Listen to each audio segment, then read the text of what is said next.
네, 하나님을 만나 변화된 삶을 통해서 하나님이 우리 안에 살아계심을 함께 나누는 새롭게 하소서 시간입니다.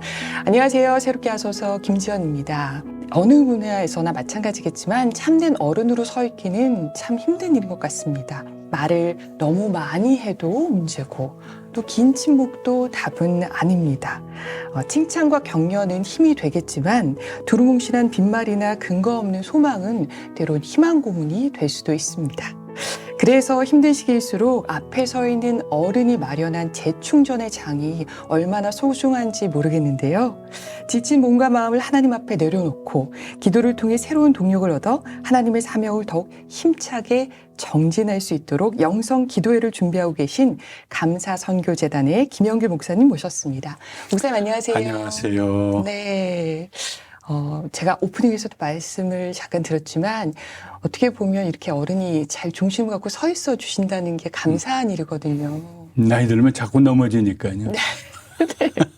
사실 저는 예. 개인적으로 이렇게 처음 뵙지만 예. 저희 미주 복음방송이 어떻게 보면 가족이셨죠. 여기 오시면 좀 예. 뭐 저로서는 친정이지만 좀 가까운 친척집이나 또 옛날 친구 집에 왔다 그렇게 느끼시나요? 그렇죠. 오래전에 이 복음방송이 조그만 방 하나에서 시작할 때 2시간 방송할 때 네네. 그때부터가 들락거렸으니까 네네네. 오래됐죠. 네. 지금 뭐 저희 24시간 그러면요. 네. 네. 사람도 엄청 늘어났고 방이 여기 스튜디오도 이렇게 생겼어요. 그럼요. 네네. 놀라운 발전이에요. 또 여기서 섬기시는 모든 분들이 정말 훌륭하게 잘 섬기고 계시고 또 우리 국장님 되신 이영선 목사님 하나님께서 주신 지혜로 탁월하게 잘 매니지먼트 하시고 네네. 인도해 주셔서 너무 감사드려요. 네, 감사합니다. 네.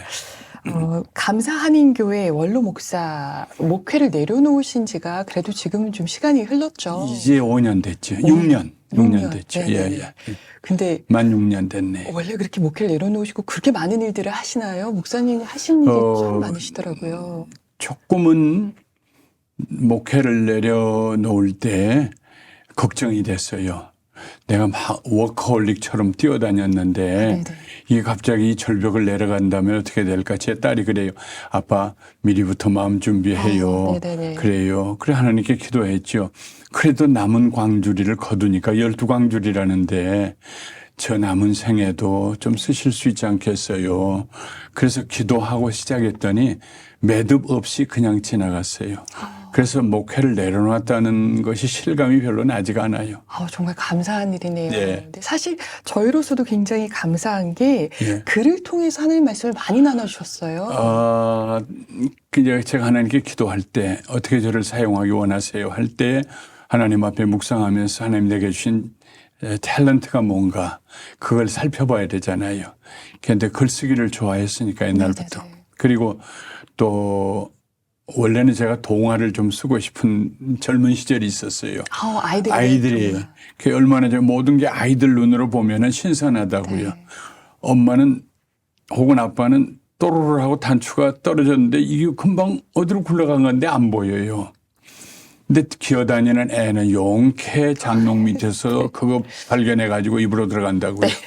그러니까 애들이 보는 눈이 우리가 보는 눈하고 다르잖아요. 네. 그래서 성경을 한번 어린아이의 눈으로 가슴으로 항상 설교할 때는 작은 본문 하나 가지고 깊이 들어가니까 그렇죠. 늘 마음이 아쉬운 점이 전체 숲을 보지 못하는 거예요. 한계가 있어요. 짧은 설교 시간에. 그래서 가슴으로 읽는 성경을 통째로 66권 중에서 한 권씩 이렇게 해봤으면 좋겠다 했는데 그게 하나님 마음에 기쁘셨던가 봐요. 네. 그래서 잘 돼서 지금 8권까지 쓰고 지금은 지금 다른 일이 또 교회 내 바빠서 잠깐 쉬고 있는데요. 그다음에 이제 시편 쓰려고 준비하고 있습니다. 네. 창세기에 보면은 처음 2장만 창조 얘기가 나와요. 3장에는 타락의 얘기가 나오고 그 다음부터는 창조 얘기는 아무도 없어요. 3장부터는. 그러면 1장, 2장만 가지고 그냥 창세기 끝내도 될 텐데 왜 50장까지 이렇게 됐을까 하고 모든 것은 좋은 질문에는 좋은 대답이 나오잖아요. 질문을 하는 거예요. 성경을 향해서. 그때 제 마음속에 창조하셨는데 인간이 타락하고 망가졌어요. 자연도 인간도 관계도 다. 그런데 하나님께서 재창조하세요. 회복시키세요. 그래서 거기서부터 사람들을 회복시키시고 사람들을 다시 택하시고 관계를 회복시키시고 쭉 오다가 요셉에서 끝나죠. 네네. 세상에 요셉은 성경에 있는 인물 중에 제일 퍼펙트한 인물이에요. 네네. 예수님을 가장 닮은 사람. 네. 근데 왜 야곱으로 안 끝내고 요셉으로 끝냈을까? 야곱은 더 훌륭한데. 근데 야곱에는 흠이 있었잖아요. 네. 며느리하고의 관계라든지. 그 하나님께서 재창조하셔서 리제너레이트 시켜가지고 하나님의 형상을 닮은 그런 인간들로 사회로 다시 회복시키시려고 하는데 야곱은 아주 훌륭함에도 불구하고 하나님 사랑하는 훌륭함에도 불구하고 흠이 있어요. 요셉은 흠이 없어요. 네. 거기에서 창세기는 보아라. 내가 너희를 새롭게 하노라. 네. 요한계시록 끝에 말씀처럼 내가 새롭게 하노라. 네네. 그리고 그 새롭게 하신다는 말씀이 요한복음으로 연결이 돼요. 태초에 in the beginning이라는 말이 나오는 건 성경의 창세기하고 요한복음 그리고 요한의 서신 중에 한 군데 세 군데밖에 없어요. 네네. 그래서 요한복음은 예수님께서 성령이 너에게 임하시면 너희가 새롭게 된다. 거듭난다. 네.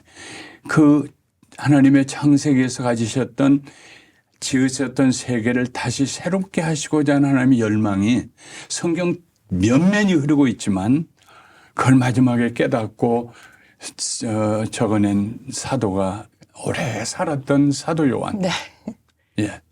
아니 지금도 네. 목사님 성경 얘기 듣고 있으면 이것만 계속 듣고 싶다 할 정도로 귀에 쏙쏙 들리고 그런데 제가 우연한 기회에 그 책을 보게 됐어요. 사실 저는 저희 아이와 함께 읽을 성경을 좀 해석해 줄 수 있는 책을 찾다가 근데 지금 말씀해 주신 것처럼 계속 질문을 던지시더라고요. 책 속에서도요. 그렇죠. 그리고 그거를 정말 저 같은 초보도 쉽게 이해하고 또 받아들일 수 있게 쉽게 쓰여져 있어요. 방금 말씀하신 아이의 눈으로 성경을 바라보는 그 말이 정말 와닿을 정도로 그래서 이건 아이들과 함께 읽어도 너무 좋겠다 그랬는데 제일 좋은 건 옆에서 이렇게 말씀을 듣는 거네요. 성경 읽다 보시면 갭이 생겨요. 맞아요. 이 얘기가 왜냐하면 너무 압축된 책이니까 설명 다 할 수 없죠. 그 다 설명하면 추록으로 싣고 다녀야지요. 그러니까 갭이 생겨요. 근데 우리는 깊이 묵상하지 않고 질문을 던지지 않고 그냥 봉우리에서 봉우리로 넘어가니까 남의 얘기처럼 들리고 어떤 때는 오해가 생기고 그래서 저는 이제 그 갭을 좀 메꿔보려고 왜 이러셨을까? 정말 야곱이 사기꾼인가?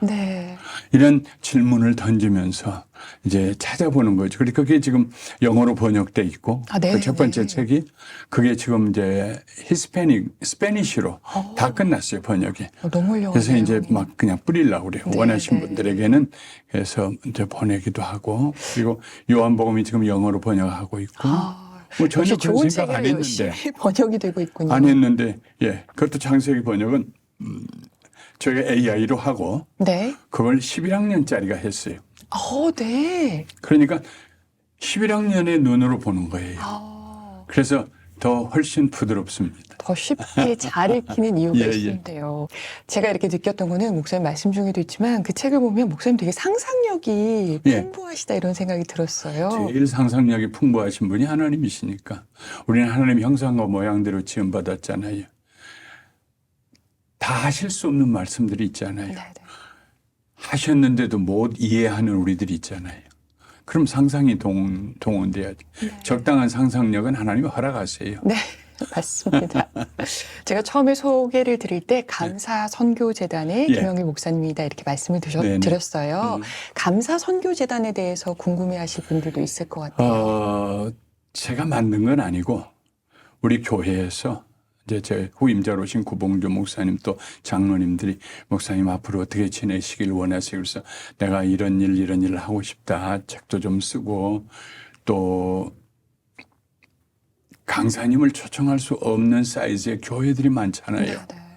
그런 교회들도 자비량하고 가서 부흥회도 인도하고 크든 적든 목사님들 모시고 내 경험도 나누고 그렇게 하고 싶다 그랬더니 그러려면은 뭔가 재단이 하나 필요하겠네요. 그래서 우리 교회에서 만들어 주셨어요. 땡스기빙 미션 파운데이션에서 뭐 큰 돈이 있는 건 아니지만 사용할 만큼 지금 6년째인데 그렇게 도와주고 보내주시고 기도해 주시고 그래서 생긴 재단입니다. 네. 말씀해 주신 것처럼 자비로 이렇게 예. 작은 교회도 막 예. 시작이 되는 그런 교회들을 가셔서 예. 목사님이 말씀을 또 전해주고 계시잖아요. 예, 예. 그건 참, 그 교회에서는 굉장히 감사해 하실 것 같거든요.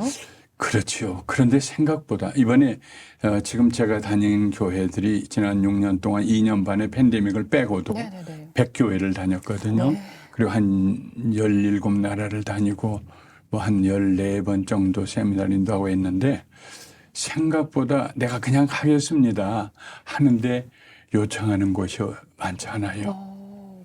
부담이 됐을까요? 아마도 그러지 않을까 네네네. 싶어요. 네. 네. 예. 목사님 마음껏 요청해달라고. 그럼요. 제 시간이 허락하는 대로. 네네네. 예, 예. 아무래도 목사님이 가지신 그 어떤 생각들을 이렇게 작은 교회에서는 혹시나 내가 폐를 끼치는 게 아닐까. 뭐 여러 가지 이유가 있겠죠. 네, 그런 예. 마음이 있으실 수 있을 예, 것 같아요. 그렇지만 앞으로도 꾸준히 그럼요. 아마 문 두드리시는 분들이 있을 겁니다. 이번에도 8월 28일 날 떠나서 베트남에 가서 네. 거기는 어떤 교단 총회가 초청해서 한 100여 명 네네. 현지 목사님들하고 세미나하고 한국 교회 4군데 방문하고 네. 세미나 한 번 하고 일본 교회 4군데 방문하고 세미나 한 번 하고 쉽지 않은 곳인데도 8월 가시네요. 말부터 10월 초까지. 그 전에는 저희 교회 담임 목사님이 안식월을 3개월 떠나셔서 제가 또 설교해야 되고. 빡빡하게 스케줄이 차여 계시네, 목사님. 그래서 머리가 휘다 말았어요. 딱 보기 좋은 정도로만. 그렇죠. 네, 예. 알겠습니다.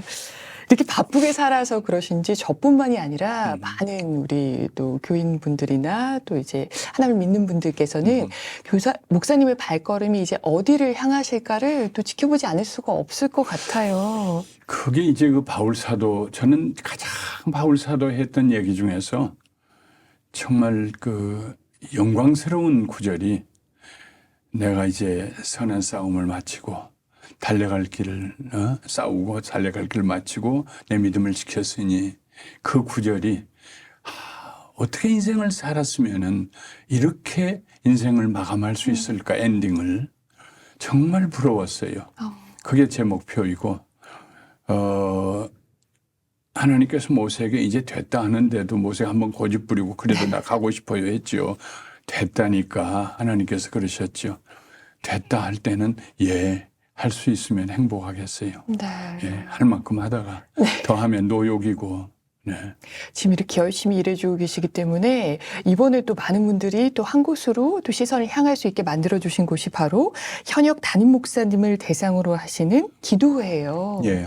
어떤 기도회인지 좀 소개를 부탁을 드릴게요. 이게 계속 은퇴 전에도 그랬지만 은퇴하고 난 다음에 목사님들을 만나 뵙고 교회들을 방문하고 하면서 가슴에 축적되어 온 것이 너무 안타깝고 안쓰러운 거예요. 얼마나 힘들어 하시는지. 그분들이 무슨 할 일 없어 놀고 있지 않아요. 교회가 작다고 그래서 목사님이 할 일 없고 놀겠네. 아니요. 더 정말 아이들 얘기로 하면은 발버둥을 치세요. 네네. 뭘 해보려고. 그걸 좀 겟스루 해보려고. 네네. 안 되시는 거예요. 저도 그걸 보면서 답답하고 어떻게 도와드릴 수 있을까. 그러다 이제 우리 방송국에 이영선 목사님하고 앉아서 말씀을 나눴어요. 영선 목사님께서 목사님 교회가 더 어려워질 것 같아요. 왜요? 구조적인 어려움 때문에요. 구조적으로 어떻게 어렵죠?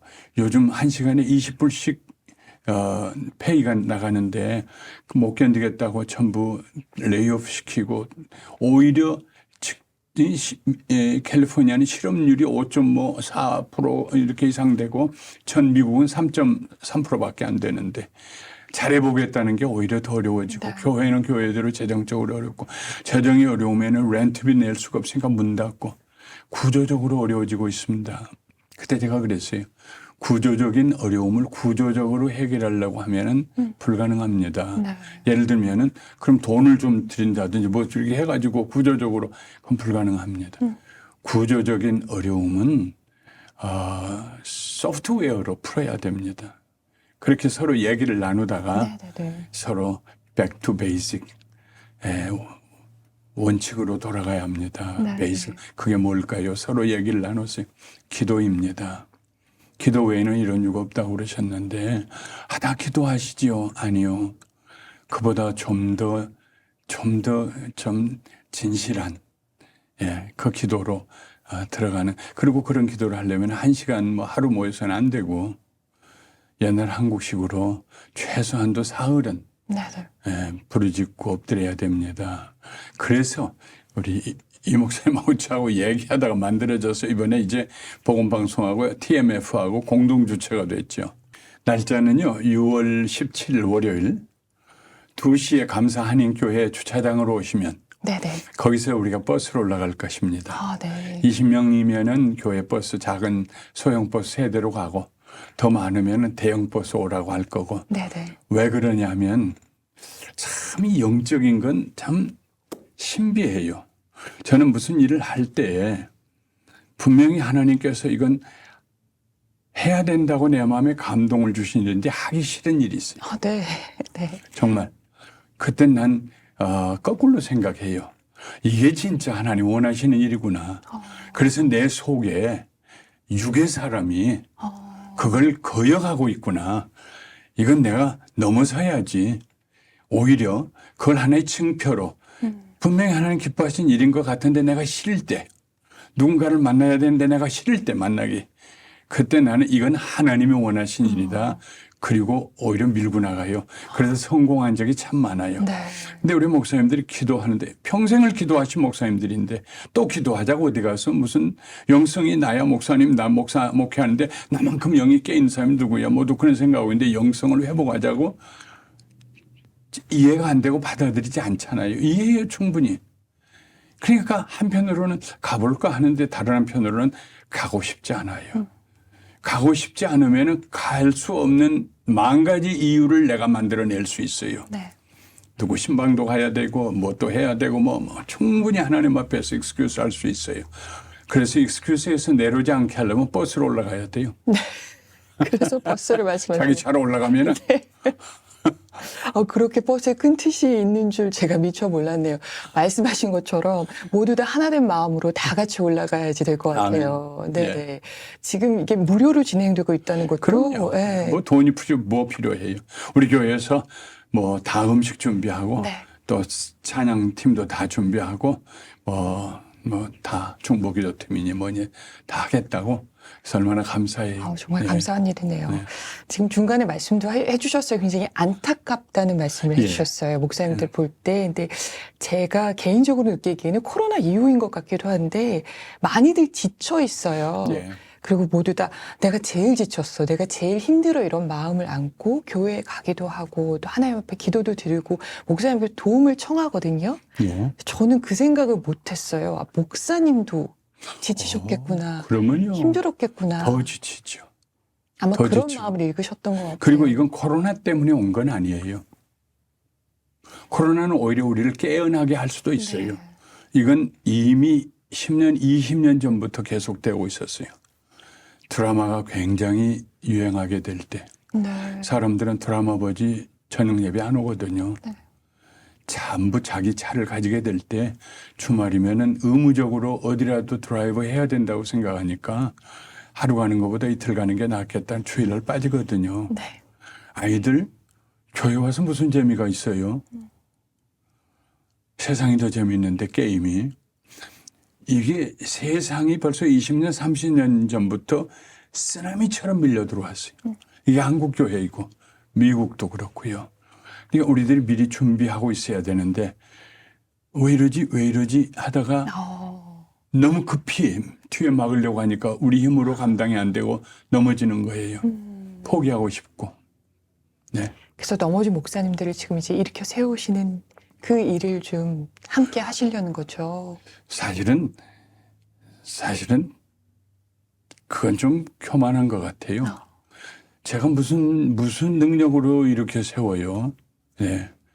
그건 불가능한 일이고 저는 목회하는 동안에 늘 제가 했던 건 하나님 저요 아시잖아요. 촌놈이에요. 내가 뭘 압니까? 나요, 미분 적분도 충분히 몰라요. 내가 뭘 알아요, 하나님. 저는 제 자신을 있는 대로 낮춰요. 실제가 그렇고. 성경을 어떻게 내가 알아요? 하나님의 말씀을 내가 어떻게 이해를 해요? 설교를 준비해야 되겠는데 설교 준비가 안 돼서 가슴이 답답할 때 어떻게 해요? 뭐 다른 사람 설교집 좀 읽어보고 대충 짜집게 해가지고 할 수는 없잖아요. 하나님의 백성들이 하나님 말씀 듣고 싶어서 그날 거기에 와 있는데 무슨 말씀하고 싶으세요, 하나님? 무슨 말씀하고 싶으세요? 전 그 기도만 하면서 어떤 때는 이틀 사흘을 계속 하나님 말씀 주세요. 하나님 말씀해 주세요. 성경 읽으면서 운전하면서 계속 지금도 마찬가지예요. 제가 무슨 재주와 능력으로 지치고 피곤하신 더구나 현역 목사님들 뭐라도 해보려고 안 해본 것 없이 애쓰신 그 목사님들을 제가 무슨 능력으로 그들을 일으켜요? 성령님이 도와주셔야죠. 네. 어느 날 자다가 이걸 하기로 하고 난 다음에 한 두세 주 지나고 난 다음에 벌떡 일어났어요. 3시에. 새벽에요. 잠이 안 와요. 이걸 어떻게 내가 이 정신이 없어도 한참 없지 왜 이걸 하자고 했는지 내 자신이 후회스럽고. 목사님 그런 생각을 하셨어요? 네? 네. 좀 편하게 이지하게 갈 수 있는 걸 네. 왜 이분들 지치고 뭐 하신 분들 이거 내가 왜 이 뭐 하는 거야 하고 새벽에 3시쯤 눈이 떠지는데 그 전에 성령님께서 제 마음속에 이렇게 하면 되지 않겠니 하는 마음을 주셨어요. 네. 쭉 주시는데 주마등처럼 요한복음을 중심으로 그 테마가 이번에 이제 우리가 영성회복 기도회인데 네네. 기도하면서 제가 서브타이틀을 제2의 부주제를 스스로 만들었어요. 네네. 어떤 건가요? 예수님 다시 만나기. 다시 만나기네요. 다시 만나기. 네. 그 작업을 우리는 목회하면서 평생을 해야 하거든요. 왜냐하면 자꾸 손 놓치니까 우리들이요. 교회 일 바쁘고 속상하고 피곤하고 지치고 애들은 말 안 듣고 목사님은 부모 아닌가요? 사춘기 안 지나나요? 그 자식들은? 예? 부부 사이에 갈등은 없나요? 마찬가지죠. 왜 아내가 나를 이해 못 해줘? 누구보다도 더 잘 이해해 줄 사람이 뭐 온갖 뒤죽박죽이 되죠. 네. 그래서 우리가 가끔 예수님 손 놓을 때가 있어요. 그래서 어디 가셨지? 예수님 어디 계시지? 외로울 때가 있어요. 이번에 모임은 예수님 다시 만나기. 근데 요한복음에 보면 예수님이 사람을 만난 얘기가 시리즈로 나와요. 네네네. 니고데모를 만난 것부터 시작해서 시리즈로 그게 막 그냥 새벽 별처럼 쫙 나오면서 네네. 내가 정말 만나고 싶었던 사람들이 있었는데 그 사람들이 나를 만나지 않고 떠났다. 그런 그 마음에 감동을 주시는 거예요. 네네네. 정말 예수님 만나고 싶은 분들이 주의 종들 아니겠어요? 예수님은 정말 가까이 와서 좀 잠깐 홀돈 잠깐 모든 거 멈추고 나하고 얘기 좀 하자. 네. 나하고 얘기 좀 하자 하는데 우리 바쁘잖아요. 그걸 멈출 수가 없어요. 교회가 크다고 덜 바쁜 거 아니고 더 바쁜 거 아니고 적다고 덜 바쁜 거 아니에요. 교회가 좀 크면은요. 네. 작은 일에는 목사님들이 그냥 별로 신경 안 쓰고 넘어갈 수 있어요. 네네. 그러나 교회가 작아서 40명, 50명 되면은 모든 성도님들이 다 큰 소리를 내요. 그분들을 알아줘야 되고, 네. 보듬어줘야 되고, 이해해줘야 되고, 더 지쳐요. 네. 그래서 때로는 예수님 어디 계세요? 어디 계시는 거예요? 짜증날 때도 있고. 근데 이번에는 조용히 예수님 좀 다시 만나봅시다. 그분이 우리에게 만나서 하고 싶은 얘기가 뭔지 들어봅시다. 그런 주제로 나갈 것 같아요. 그래서 짐이 조금은 가벼워졌어요. 저는 미처 거기까지 생각을 못했어요. 저만 예수님을 자꾸 놓고 다시 잡고 놓고 잡고 이런다고 생각했고 제 이 마음을 목사님이 좀 알아서 좀 도와주시지라는 생각만 했는데 말씀해 주신 것처럼 목사님도 가정이 있고 자식이 있고 그럼요. 그 사이에서 마음을 때로는 너무나 분주한 가운데 목사님 말씀처럼 예수님 네. 손을 놓았겠구나 생각이 들었거든요. 또 설교는 또 왜 이렇게 자주 해야 돼요? 그렇죠. 옛날에 요즘에도 그 신문에 연재 소설이 나온지 모르겠습니다만은 옛날에는 뭐 300회, 600회 맞아요. 이런 조그맣게 두 단에서 네. 연재 소설이 네. 나왔거든요. 그때 어떤 작가가 그래요. 죽을 것 같다고. 내일 나갈 신문에 써야 될 것이 막혔을 때 죽을 것 같다고. 우리 목사님들의 마음이 아마 그러실 거예요. 네. 아마 그런 분들에게 목사님 말씀은 내가 하는 일은 없다 하시지만 그냥 거기 가시는 것만으로도 좀 힘이 좀 되실 거는 분명할 것 같아요. 오시면요. 저는 확신합니다. 빈 마음으로 저한테 들을 건 없고요. 저는 그냥 뭐라 그럴까요? 나레이터 정도의 역할, 예수님과 우리 목회자들 사이에서 예수님 마음 좀 전달해 드리고 우리 목회자들 마음 좀 전달해 드리고 그 중간에 매개인으로서 그저 그런 정도이지 뭐 저한테 듣고 배우고 할 건 전혀 없습니다. 그건 아예 그 생각은 빼시고요. 아예 내가 만났던 예수님 다시 좀 회복하고 싶다. 관계를. 내가 목사 된 것보다 더 중요한 건 그분이 내 주님 되시는 건데 이런 마음으로 오신다면 굉장한 열매가 있을 겁니다. 네. 지금 자리가 얼마 남지 않았는데 목사님께서 만약에 더 많이 오시면 제가 버스를 대절하겠습니다 하셨어요. 정말 그래요. 네. 네. 혹시라도 지금 주저하는 분들에게 어떤 얘기 해주고 싶으세요? 꼭 이 얘기는 하고 싶어요. 아까도 말씀드렸지만 가고 싶지 않거든 오세요. 네. 네, 그게 첫 번째 증거입니다. 사모님이 애 낳을 일만 없으면 오시는 게 좋아요. 네. 두 번째는 가서 내가 뭘 좀 배워야지 하는 생각은 안 가지고 오신 게 좋아요. 빈 마음으로. 예. 다른 것에서 이번에 올 때는 무슨 필기할 것도 없고요. 우리들이 내드릴 무슨 필기 재료도 없고요. 그냥 성경하고 슬리핑백만 가지고 오시면 돼요. 같이 기도하다가 찬송 많이 하다가 그냥 거기서 자면 돼요. 기도원 우리 바닥 밑에 전기가 들어왔어서 아주 따뜻하고 좋아요. 이제 다른 목사님들 냄새도 맡으면서 자다가 잘 잡수실 거예요. 잡수는 건 잘해 드릴 거예요. 그러니까 잘 잡수시고 찬송하고 쉬고 자신을 좀 돌이켜보고 내가 어디서 예수님 손 놨지? 내가 붙잡고 있는 게 정말 사실일까? 혹시 내가 다른 거 붙잡고 있지 않을까? 교회에서 프로그램도 여러 가지 해보잖아요. 네네. 이런 얘기도 해보고 저런 것도 근데 이것도 안 되고 우리가 이것도 안 되고 뭐 여러 가지. 안 되는 이유만 찾으면 한없거든요. 그래서 빈 마음으로. 그러나 세 번째 큰 기대를 가지시고 네. 내가 채우리라 하신 분은 하나님이시니까. 요한복음 15장에 보면 이런 말씀이 하나 있어요. 나는 포도나무요 너희는 내 아버지는 농부라. 물은 내게 붙어있어 열매를 맺지 아니하는 가진 아버지께서 그것을 제거해 버리시고 무릇 열매를 맺는 가지는 더 열매를 맺게 하려 하여 그것을 깨끗이 하시느니라. 제거해 버리시고 어떻게 보면요. 예수님에 붙어있는 가지가 있는데 열매를 안 맺으니까 하나님께서 오셔서 뚝 잘라버린다. 그게 하나님의 성품이실까? 하나님이 인자하시고 선하신 분이신데 인자하다면 헤세드 끝없는 사랑이요.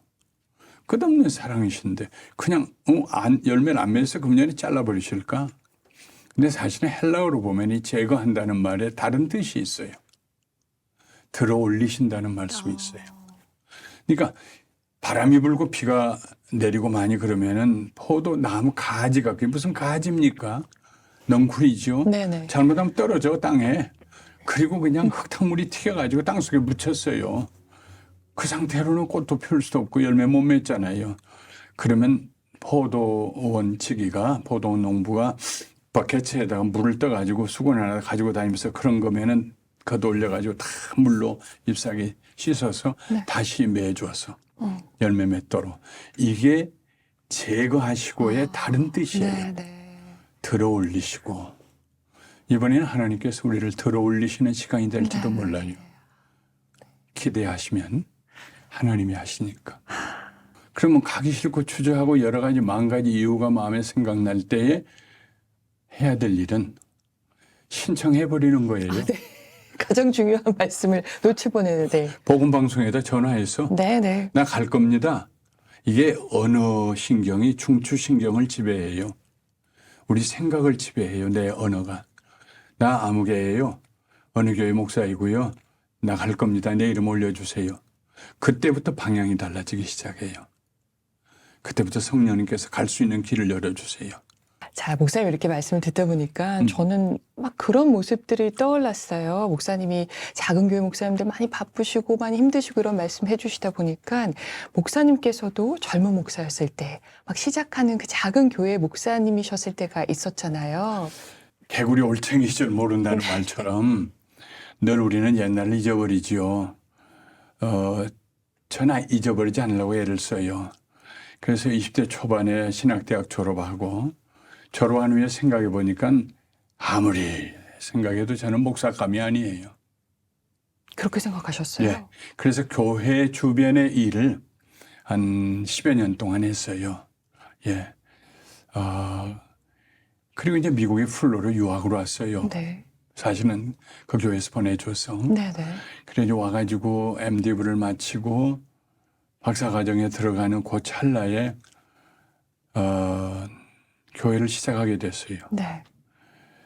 한 70명이 이렇게 돌아다니는 교인들이 돌아다니다 저더러 목사하자고 그러는데 제가 아니라고 날 목사 안 한다고 나는 그래서 거절을 하고 다른 목사님을 소개시켜 줬는데 거기에서 한 3가정이 떨어졌어. 떨어진 게 아니라 잘렸지요. 속을 상하게 해서. 네. 이분들이 와서 나한테 책임지라는 거예요. 뭘 내가 책임지냐고. 아니, 다른 데 가라고. 갈 때 갈 테니까 갈 때까지만 예배 인도해 주시라고. 그래서 그 2가정 반, 한 가정은 혼자 사시는 거예요. 그 2가정 반하고 저하고 제 아내하고 아이들 5명하고 그 식탁, 저런 식탁 2개 옆에다 놓고 예배를 드리고 다음 주에 다른 데 가세요. 예. 그랬는데 한 주 지나고 2주 지나면 한 가정 오고 또 한 주 지나면 2가정 오고 석 달이 지나니까 40명이 됐어요. 네. 그러면서 어쩔 수 없이 교회를 시작하게 됐어요. 내가 하고 싶어서 한 게 아니었어요. 그렇게 창립 예배를 1983년 3월에 드리고 셋째 목요일 날 제가 안수받고 목사 안수받고 미국에서 드리고 13년 만에 신학교 졸업한 지 35살 됐을. 그리고 이제 교회를 시작했는데 너무 마음에 안 든 거예요. 어떤 게? 그 당시에는 그렇게 한인들이 많지 않았어요. LA에. 또 그러니까 교회 오신 분들도 믿음이 좋아서 오신 것보다는 고향 생각나고 정신도 잡수고 싶고 그래서 오신 분들이에요. 가을 피나면 다수결로 합시다 이런 분들이고 아이고 다투고 내가 뭐 때문에 내가 공부한다고 하는데 뭐 때문에 이러고 있는가 싶어서 그만두겠다고 한 달에 한 번 재주기 할 때마다 나 그만둘 테니까 다른 목사님 좀 세우라고. 네. 그러다가 어떤 안수 집사님 한 분이 제 소매를 잡고 교회 뒤로 끌고 가더라고. 빌려보는 교회. 목사님이 그만두신다고 할 때마다 우리는 간이 붙었다 떨어졌다 합니다. 그러니까 그러지 마시고 그만둔다고 한번 얘기하고 그냥 그만두어 버리세요. 그 얘기를 듣는 순간에 내가 성도님들을 협박하고 있었구나. 네. 얘 정말 비겁한 목사다. 그만두려면 그냥 그만두면 되지. 뭘 밤낮 그만둔다고 얘기를 해. 정말 비겁하구나. 알았어요. 내가 한 번 그만둔다고 하고 그만둘 겁니다. 그리고 그만둔다고 하는 얘기를 33년 더 지난 다음에 한 번 하고 그만두었어요. 하나님 은혜죠. 네. 그러나 그 안에 여러 가지 곡절을 겪었죠. 하나님 정말 날 부르셨는가? 내가 자원해서 한 일인가? 혹은 누가 하면 좋겠다고 해서 한 일인가? 그런 과정도 거치고 참 목회자가 되었기 때문에 저는 사람 됐다고 생각해요. 성품적으로 참 야당 기질도 강하고 이유가 많고 열등의식도 충만하고 경쟁심도 많고 뒤죽박죽이에요. C.S. 루이스가 그런 얘기를 했지. 어느 날 내 안을 내가 들여다보니까 거기는 정말 마귀들의 소굴이었다. 그런 이야기를 했던 것처럼 근데 하나님께서 목회하는 중에 하나하나 다루어 주시고 변화시켜 주시고 예수님 닮아가게 하시고 그게 얼마나 감사한지 목회 끝나고 이렇게 감사할 수가 없어요. 돌이켜보면 아쉬운 게 하나도 없어요. 네. 그 말씀 자체가 되게 감동이라는 생각이 드는데 예. 목사님이 이제 말씀을 하시면서 처음에 저 그 말씀 되게 놀라웠어요. 마음에 하나도 안 들었어요라고 하시는데 네. 그러니까 그 정도로 힘드셨다는 말씀인 것 맞습니다. 같아요. 예. 그래서 제가 이 교회를 시작하신 분의 마음을 누구보다 잘 이해해요. 맞아요. 그 막 교회를 시작하신 목사님들 어깨에 놓여 있는 짐은 정말 무거워 보이거든요. 근데 목사님이 그 마음을 잘 아시니까 이게 조금이라도 가벼워지려면 어떤 비결 같은 게 있나요? 그런 경우에 제가 발견했던 것은 마태복음 11장에 있는 말씀이죠. 수고하고 무거운 짐진 자들아 다 내게로 오라. 내가 너희를 쉬게 하리라. 나는 마음이 온유하고 겸손하니 내 멍에를 메고 나에게 배우라. 그리하면 너희 짐이 쉬워지리라. 그 첫머리가요. 수고하고 무거운 짐진 자들아. 이게 자기가 치려고 하니까 얼마나 무거워요. 그 수고가 얼마나 고통스러워요. 앰비밸런스라는 말이 있어요. 예, 애증이에요. 사랑하고 싶지만 사랑할 수 없고 미워하고 싶지만 미워할 수 없는 이게 앰비밸런스거든요. 목회자가 목회를 하면서 성도들을 정말 사랑하고 싶은데 안 돼요. 표현할 수 없는 마음의 미움과 분노가 있어요.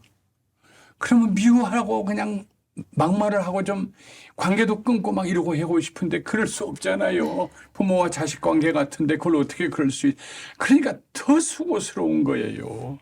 그 고통은 정말 표현할 수 없는 고통이에요. 목회자가 경험하는 고통은. 그렇지만 매이저할 수 없는 이게 몇 킬로그램 몇 톤이냐 매이저할 수 없는 고통이에요. 자거나도 어깨가 무겁고 자고도 자면서도 짓눌리고 예수님께서 아세요. 이게 누구에게 하신 말씀이 제자들에게 하신 말씀이에요. 우리에게 하신 주의 종들에게. 우리 주의 종들은 그걸 성도들에게 하지만 다 적용이 되지만 예수님은 첫 번째로는 제자들에게 하신 말씀이에요. 내게로 오라. 예수님께 가야죠. 예, 내가 너희를 쉬게 하려. 쉬게 하는 방법은 예수님에게 있구나. 네. 그 다른 데 찾을 거 없어요. 그분이 살아계시기 때문에 그분이 말씀하셨기 때문에 신실하시기 때문에 지키세요. 쉬게 하리라. 어떻게 해요? 나 마음 온유하다. 온유라는 건 다른 말로 하면 너그러움이거든요. 예수님 마음만큼 너그러운 마음이 어디 있어요? 마음이 너그러우면 침이 안 돼요. 너그러우면 침이 안 돼. 아무리 쓴 약도 바닷물에다 풀어놓으면 쓰지 않아요. 그렇습니다. 너그러우면 겸손하니 그저 내가 뭐가 된 줄 알고 나를 드러내려고 하고 나를 주장하고 이러면 침은 점점 무거워지는 거죠. 아주 그냥 낮아질 때 팍 바닥까지 낮아지면 그럼 이제 예수님 그게 예수님 멍해고 예수님이 그렇게 오셨잖아요. 온유하고 겸손하게. 길은 거기 있어요. 네. 삼포능자가 길은 여기에 했는데 그걸 사람들이 책 쓰면서 자꾸 길은 어디에 길은 어디에 나 길은 예수에게 있는 거예요. 네. 아멘. 아무래도 한국 목회와는 좀 다른 게 이민교회라는 어떤 특수성 그런 것도 참 무시할 수가 없는 것 같아요. 또 요즘은 이민 오시는 분들은 점점 줄어들고 교회 자체가 좀 연령대가 높아졌잖아요. 예. 그런 가운데 목사님이 보시기에 건강한 교회다. 어떤 교회라고 생각하세요? 근데 이민 교회가 더 어려운 것 같아요 하는 말은 제가 스스로 사용한 말은 아닙니다. 저는 네네네. 한국에서 오신 목사님들이 부흥회를 다니시다 이민 교회에 그런 말씀을 하시더라고. 10배는 어려워. 그리고 그분들이 하신 말씀이 이민 교회 100명이면 한국 교회 1000명이요. 그런 말씀을 하세요. 10배로. 뭐 저는 그렇게 그 말씀에 그저 듣긴 합니다만은 크게 신뢰는 안 하고 어렵지 않은 교회가 어디 있겠어요. 네네. 근데 이제 아무래도 이민 사회에 왔다 보니까 이게 그라운드가 흔들리잖아요. 예. 직업이 달라져야 되고 한국에서 화이트 칼라로 사신 분이 페인트통 들고 다니셔야 되고 이제 뜨거운 세탁소에서 일해야 되고 이러다 보니까 또 자기 살 일들이 다 바쁘니까 교회 와서도 누가 나를 인정해 주는 사람 없잖아요. 그래서 사람은 인정받고 싶은 거거든요. 그게 기본 욕구이거든요. 그게 안 되니까 자꾸 소리를 내요. 그게 이제 상대방이 이해할 때는 귀찮게 들리죠. 너그럽게 보면은, 아, 저분이 외롭구나. 인정받고 싶구나. 괜찮아요, 당신 삶은 가치가 있어요. 그렇게 얘기해 주는 사람을 찾고 있구나. 이러면은 대화나 만남이 훨씬 더 손쉬워지는데 그런 건 있어요. 또 어렵고, 언어가 어렵고, 아이들이요, 3학년, 4학년만 되면요, 초등학교 옛날에 부모가 학교 오는 걸 원치 않았어요. 엄마 아빠 영어는 이상해. 그래 오는 걸 원치 않았어요. 그런 사회예요. 우리 피부로 느끼잖아요. 네. 어디 가든지. 예, 맥도날드 가서 뭐 시키는데도 상대방이 네. 이해를 못 해가지고 네. 자꾸 what 하고 물어봤습니다. 이런 건 있어요. 근데 저는 그보다 다른 관점에서 보고 싶어요. 네네. 이건 한국 교회나 미국 교회나 똑같은 거예요. 옛날에 한국 교회는 목사님의 권위가 있었어요. 네. 목사님 무슨 말씀을 하셔도. 그리고 목사님들의 말투는 사랑이 깃들어서 그런지 모르지만 가끔 반말을 자주 사용하셨어요. 나이 드신 분한테도. 아, 왜 그래? 권사님 그렇게 하지 마. 네. 그러나 그건 사랑의 표현으로. 그게 아주 달콤하게 들렸던 시절이 있었어요. 네. 30년, 40년 전에는. 근데 요즘 젊은이들은 그 이상하네, 목사님 왜 뭘 잘못 잡으셨나? 왜 말끝을 잘라 자꾸. 60, 40 목사님이 30된 젊은이한테 이야기해도 떨떠름한 거예요. 네. 근데 늘 하시는 설교 말씀은 현실하고 많이 동떨어진 거예요. 목사님이 IT를 아십니까? AI를 아십니까? 뭐 챗 GPT를 아십니까? 그냥 늘 했던 얘기 똑같은 것 같고 흥미가 떨어지는 거예요. 근데 목사님은 목사님대로 그래도 내 말 들어야 돼 이런 자세이시고 미국도 마찬가지. 요즘은 대학 안 나온 사람이 누가 있어요? 훨씬 더 문화에 개방되고 더 흡수하고 요즘은 뭐 젊은이들 대화 우리가 이해할 수 없잖아요. 네. 이런 상황에서 목회자들만 모르는 사이에 왕따를 당하기 시작하는 거예요. 서서히. 그게 젊은이들이 교회를 떠나는 이유 중에 하나예요. 어떻게 해결해야 될까? 예수님은 찾아가셨잖아요. 그리고 예수님이 찾아가실 때 나 하나님 아들인데 하고 찾아가지 않으셨어요. 한 번도. 처음 안드레와 아마도 요한이었을 텐데 둘이 사도 세례 요한의 제자인 이 둘이 예수님 만났을 때 물어본 질문이 선생님 어디 계세요? 하는 질문이었어요. 어디 머무세요? 물론 요단강변에서 있었던 대화이지만은 그들도 예수님을 몰랐다는 얘기예요. 아이고 예수님 우리 가버나움에서 같이 오신 우리 동네 어른이신데 이런 얘기를 안 했다고요. 네. 왜? 그 무렵에 예수님이 나사렛에서 가버나움으로 오셨으니까 아무도 몰랐어요. 정말 예수님은 아무도 모르는 자리에서 종의 형상을 입고 사람이 되셔서 우리가 좀 더 겸손할 수 있다면 만약에 젊은 교회 20대 30대 청년을 앞에 놓고 나 아무개 선생 그 AI라는 거 잘 모르겠어. 그게 무슨 말이야.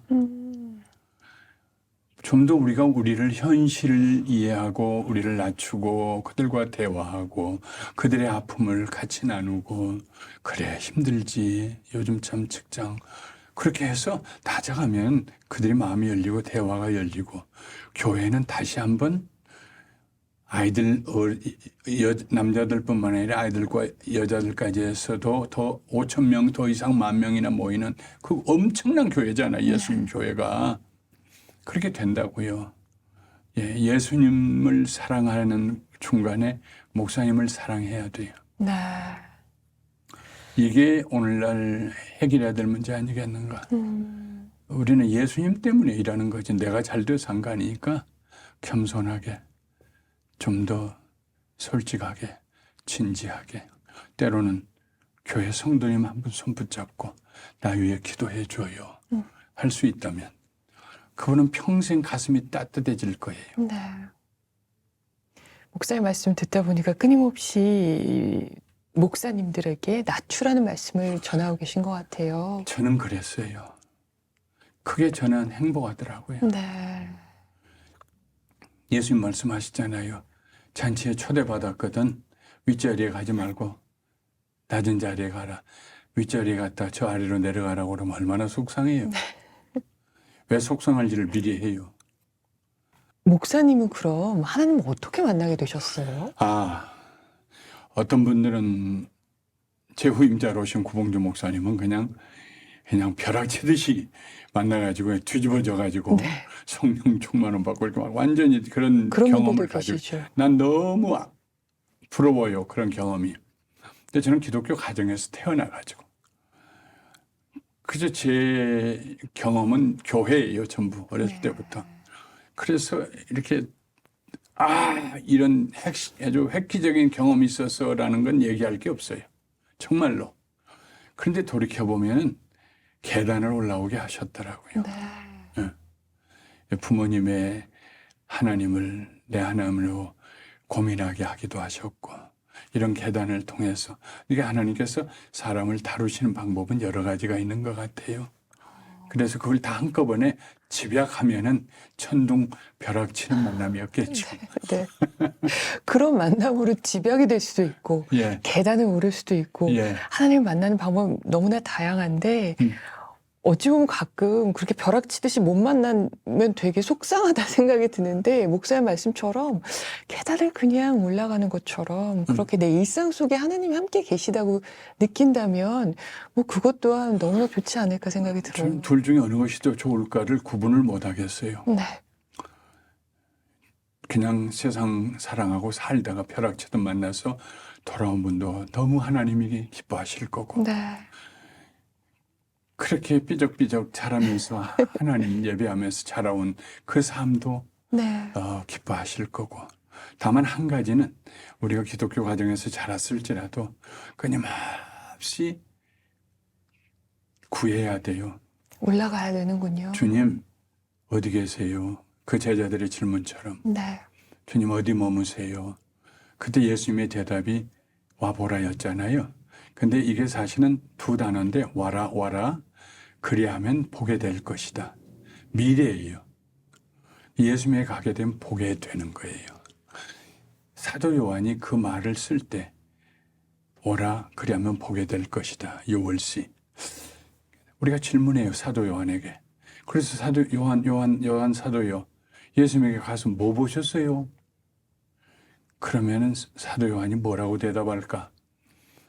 기적들을 얼마나 많이 행하셨는지 뭐 이런 얘기 하실까? 그거까지 다 포함해서 한마디로 뭐라고 얘기하실까? 사도 요한의 대답은 나는 하나님의 사랑을 보았습니다. 예수님을 통해서. 요한복음 3장 16절부터 시작해서 마테마가 누가 세 복음을 다 합한 것보다도 요한복음의 사랑이라는 말이 더 많이 나와요. 네. 나아가서 요한 1서, 2서, 3서는 겨우 한 130여 구절이에요. 편지 3개가 다 빼서. 거기에 아가페라는 사랑이라는 단어가 나오는 구절이 78구절이에요. 요한 1서, 2서, 3서 요한의 편지는 아가페로 뒤덮였어요. 그러네요. 뭘 보셨어요, 요한? 나 하나님 사랑받지. 그러면 되는 거예요. 네. 알겠습니다. 아까 목사님은 내 안에 막 너무나 부족한 게 많았는데 목회자로서의 삶이 나를 많이 변화시켜주고 그랬다 하는데 제가 오늘 이렇게 1시간여 동안 목사님과 함께 대화를 나누면서 드는 생각은 목사님 안에 너그러움, 반대되는 겸손함, 또 방금 말해주신 사랑이 넘쳐나기 때문에 아마 영성회복기도에 오신 많은 분들이 그 안에서 마음껏 놀다가 쉬다가 가실 수 있겠구나 충분히 그걸 느끼거든요. 자유하시면 좋죠. 네네. 아마도 지친 분들이 특히나 목회자들에게 영성회복기도가 지금 이 시기에 의미하는 바가 클 것 같아요. 혹시 어려운 시대에 좀 어깨가 무거우신 분들한테 치유와 회복의 말씀을 좀 한마디 해주신다면 어떤 게 있을까요? 아프면 의사에게 가잖아요. 저는 제 목회를 하면서 제일 처음 넘어야 될 산이 제 마음의 좁은 마음이었어요. 다른 사람을 평가하고 용납할 수 없고 재밌는 얘기 하나 해드릴게요. 제가 어렸을 때 저희 그 고모님이 신앙생활 참 잘하시던 분이 고모님 저희와 함께 사셨는데 16세 시집 가셔서 19살에 홀로 되셔가지고 와서 87에 돌아가실 때까지 저하고 같이 계셨는데 제가 저희 집에 3대 독자거든요. 네, 귀하신. 그러니까 저를 놓고 너무 좋으신데 품에 안고 자꾸 하신 내가 자랄 때까지 늘 그분이 하셨던 말씀 중에 하나가 용서하세요. 코도 잘생기고 뭐 귀도 잘생기고 다 좋은데 이마가 좁은 것이 흠이다. 남자가 이마가 좁으면은 마음이 좁은 법인데. 아, 그러셨어요. 근데 그분은 너무 기도를 많이 하신 분이니까 그분의 이 얘기가 내게는 예언처럼 들렸어요. 나는 마음이 좁은 사람이다. 그래서 고등학교 다닐 때는 면도로 믿어보기도 하고 뽑아보기도 하고 별짓 다 했는데 안 되더라고요. 내 소원이 게 넓은 게 소원이었어요. 아, 그러셨어요. 목회를 하다 보니까 이 마음이 좁은데 포용할 수가 없잖아요. 저 사람이 왜 저럴까 저런 말 했을까. 밥이 안 먹혀지고 잠이 안 오고 부글부글 끓고 한데 이러려면 마음을 넓히는 수밖에 없는데 길이 없을까? 있을 거야. 나를 지으신 분 하나님이시니까. 그분에게 찾아가 봐야지. 새벽마다 몇 년 동안을 정말 문자적으로 몇 년 동안을 새벽에 앞서서 기도하면서 그래서 하나님 제 마음 좀 넓혀주세요. 하나님 제 마음 좀 넓혀주세요. 하나님 제 마음 좀 넓혀주세요. 이 옷자락 잡고 정말로 그 정도로 얼마나 간절히 기도했는지 넓혀주세요. 근데 요즘은 조금 좀 과장돼서 얘기하면 너무 넓어져가지고 단추가 안 잡는 거죠, 이제. 아니, 목사님 마음이 넓으셔서 그런지 저 전혀 이마가 좁다는 생각을 못했어요. 그대로 이것도 넓어졌나 보지. 목사님 안에 어찌 보면 정말로 넓은 마음이 이제 충만하게 계시지 적어도 저는 않을까. 그렇게 생각해. 아직도 때로는 그게 나오지만 옛날 것이. 네. 그때마다 야, 난 넓어졌어. 이러고 끝나죠. 아마 지금 힘든 마음을 갖고 계신 우리 목회자분들께서도 그런 간절함, 그런 것만 있다면 예수님 다시 찾아야 돼요. 네. 예수님 다시 만나야 돼요. 우리 목사님이라는 건 내려놓고 예수님 다시 만나야 돼요. 네. 오늘 저는 목사님 옆에 있는 것만으로도 뭔가 마음이 너무 따뜻해지고 그리고 꿈틀꿈틀 계속 뭐가 차올라요.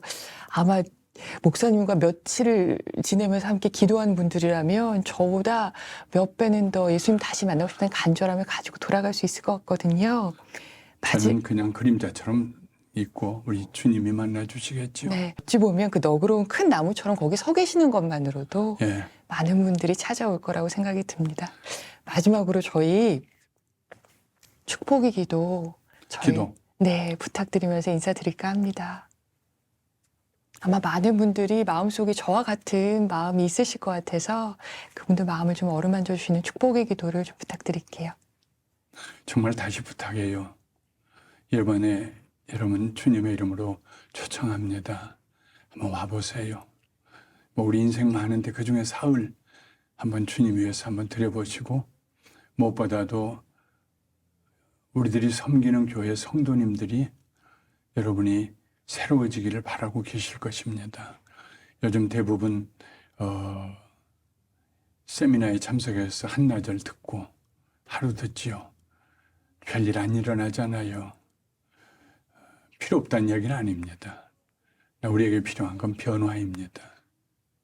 우리를 변화시키실 분은 우리를 창조하신 분이세요. 더 다급하시고 더 간절하신 분은 하나님이세요. 그분이 마음에 감동 주시거든 오세요. 그리고 지금 전화하셔서 나 아무개입니다. 갑니다. 내 이름 좀 올려주세요. 그리고 어떻게 주변 환경이 변화되는지 한번 보세요. 주님의 이름으로 여러분을 사랑합니다. 한번 기도하지만 거룩하신 하나님 아버지, 우리가 만든 것이 뭐가 있습니까? 이번에 이 영성회복 기도회도 우리가 만든 거 아니에요. 주님이 시작하셨지요. 우리의 무뎌진 영의 문을 두드려 주셔서 주의 음성 듣게 해주셔서 이 일합니다. 요즘 2박 3일 그것도 목사님들이 가서 마음 놓고 하나님께 기도한다는 거 정말 시대에 찾아볼 수 없는 일이 될 것 같습니다. 옛날에는 많이 그랬지만요, 주님 그렇게 절박합니다.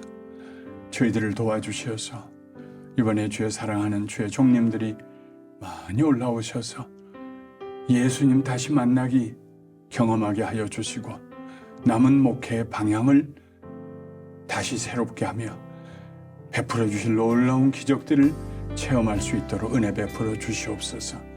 예수님의 이름으로 감사하고 기도하옵나이다. 아멘. 아멘. 정말 오늘 시간, 땡큐. 귀한 시간 내주셔서 너무나 감사드리고요. 영성 회복 기도회도 정말 많은 분들이 오셔서 그렇게 정말 충만한 마음 얻어가실 수 있을 거라고 그렇게 되기를 믿습니다. 바라요. 네, 감사합니다. 감사합니다. 네. 네.